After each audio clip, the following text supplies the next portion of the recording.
வர வாய்ப்பை விடாதீர்கள். தேடினாதான் கிடைக்கும், தட்டினாதான் திறக்கும். உங்க பயத்தை பார்த்து தைரியமா ஒன்றே ஒன்று சொல்லுங்க. என் உரிமையை முடிஞ்சா பறிச்சுப்பார், நான் முன்னேறுவேன், முடிஞ்சா என்ன தடுத்துப்பார்.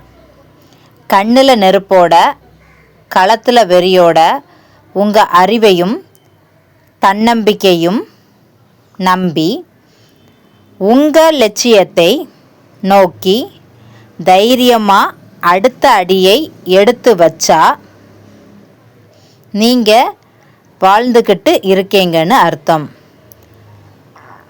உங்கள் லட்சியத்தை நோக்கி தைரியமாக அடுத்த அடியை எடுத்து வச்சா நீங்கள் வாழ்ந்துக்கிட்டு இருக்கீங்கன்னு அர்த்தம். இந்த வீடியோ உங்களுக்கு ரொம்ப பிடிச்சிருக்குன்னு நினைக்கிறேன். பிடிச்சிருந்தா சப்ஸ்கிரைப் பண்ணுங்கள்.